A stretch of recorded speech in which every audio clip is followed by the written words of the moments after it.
We have always been a big fan of pizza here in New York, but we did not like that factory-made bullshit. We liked the fresh-baked Italian pizzas, made in the oven from back in Italy. And every time someone said pizza, we would take them through the trails of all the authentic Italian pizza places we had in the city. There was even an official pizza tour guide that would help you get the best pizza in town, and especially when it was about our little block that was authentic Italian neighborhood, and the culture was really strong in that part, and the food was an important part of the culture, so everyone knew everybody, and every business there was owned by someone you know. It was a tight-knitted community, and we enjoyed all our adventures, gatherings, and the food that was made at these gatherings, and we were not like one of those exclusive communities. We welcomed everybody, and we loved to feed people. And the authentic Italian meal was something everybody would look out for, and it was quite satisfying to watch our neighborhood thrive so much and be better. Us Italians, we believed in two things to be the most important.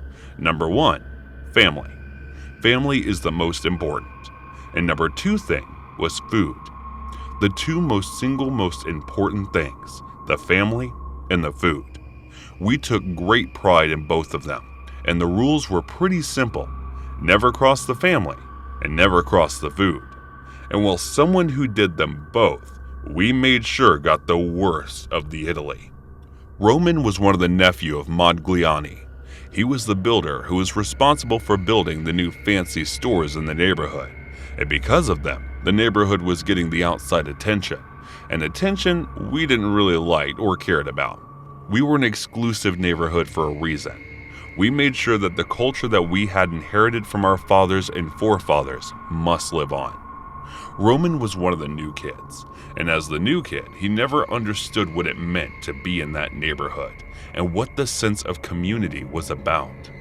These kids were born into the world of social media and mobile phones. They don't know what it is to connect in person, to feel the way the whole community feels, and their individuality sometimes disguises itself as progress, and people just go with it. We saw the community thrive and build, and these building parks and small establishments were all part of it.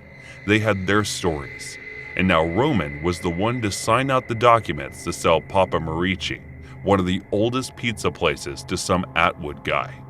It was the end of an era for us. We never thought that we would ever witness such things, but here we are. But we were much cooler about it than some of the people in the community, like Rob. Rob went on to Roman's place and threatened him about him selling the place to some hack.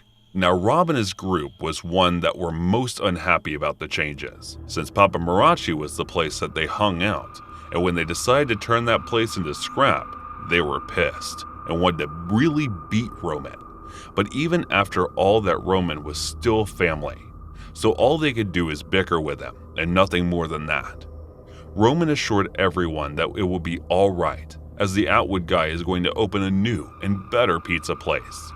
They were a bit relieved that the place isn't going anywhere, and I guess it was about the dynamics of the place that people did not want to miss, so they waited to see what the Atwood guy would bring. Though skeptic, they were waiting patiently to see what it becomes. And as long as the place wasn't transitioned into something that they hated, they were good with Roman. A few weeks later, the news broke, and the things were placed in order, and everybody flipped when they realized that it was a Domino'S that was going to open up in the neighborhood. The whole neighborhood was flipping over the fact that the Atwood guy had the audacity to open something like Domino'S in a place where there were several authentic pizzerias that had been functioning for decades, and some even lasting for around 100 years. And this just made Rob and the guys lose their minds. Wasn't tearing down the neighborhood enough that they had to open up Domino'S in the authentic Italian neighborhood? Rob did not take this nicely and went to plaster Atwood when Roman stopped him. They were about to beat Roman when Roman said he had no idea that the guy would be opening up a Domino'S in the neighborhood. And I remember they had an argument about pizza for about an hour until they decided that they will together make sure that Atwood gets pulp beaten out of him. And they went and brought the guy out. They were having a heated argument about the place. Atwood was firm about his decision. He wanted Domino's in there. The argument soon turned ugly, and they started fighting. And then, in the heat of the moment, the Atwood guy took out a gun and shot Roman 3 times. And before he could shoot Rob disarmed the Atwood guy. Roman was taken but to the hospital by Miss Ribisi and his folks in the car, and Atwood was now surrounded by the neighborhood. And I remember the neighborhood was angry and fierce, and they started beating everyone who was related to Atwood in the place. They were lynching him and kicking him while he was down, and his guys were getting beaten at pulp. It was quite possible that they would die with that kind of beating, but I secretly called the police. I did not want the neighborhood to be in peril. And then when the police came, they broke them out. Thankfully, no one got killed, neither Atwood nor his guys, and Roman survived the shots too.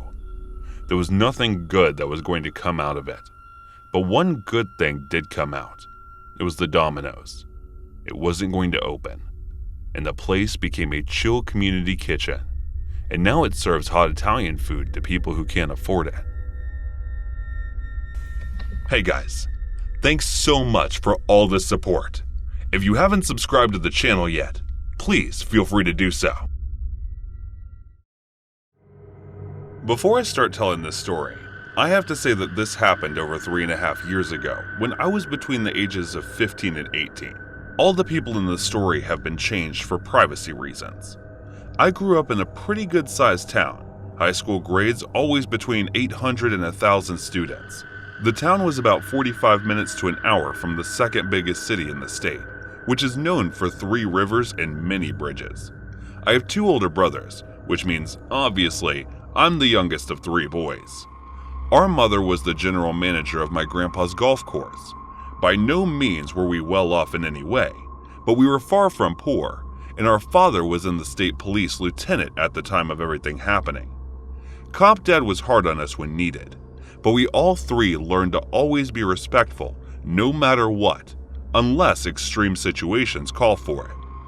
I will say that due to a very dark history, I've never had a close relationship with all of my brothers or parents.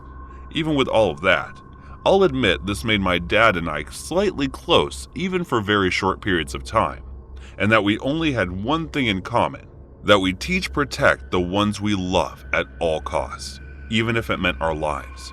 Him with my mom and family, and I with my girlfriend and nieces and nephew. When I was 15, I went to the downtown area to get food and ice cream with friends at a place about half a mile from our high school football stadium. Being that we were only 15 years old, going into our 10th grade year of high school and almost 16, we all rode our bikes to meet up. My hometown was split up into 6 wards. The restaurant was 1 to 2 miles away, and I lived in the first ward. And we came back outside to leave to do something else. I realized that my bike was missing. As soon as the group and I checked the immediate area, called my dad knowing that he was home from work, and he flew down to where I was. We all figured that he'd be livid at us, which he wasn't at all.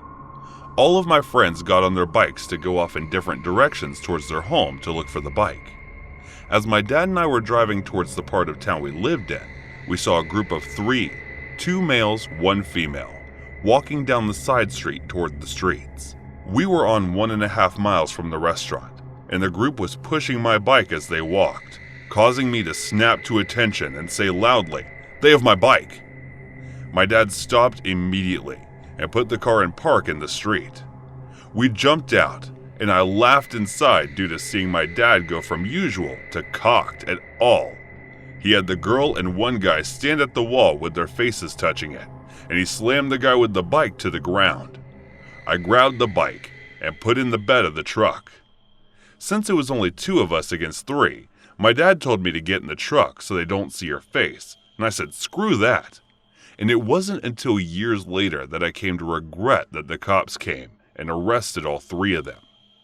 Now fast forward 2.5 years later. I was 18 years old and home for my freshman year of college, which was spent at a military college across the state from home. Which stuff I learned during my time at school will help out. I was out jogging at around 6 p.m. One night on the sidewalk next to the road when a car flew past me, sat at the stop sign until I passed them. Luckily, I was close to home and memorized the car's details, or as much as I could. The vehicle drove and went a lot slower than I walked into the house when they were passing.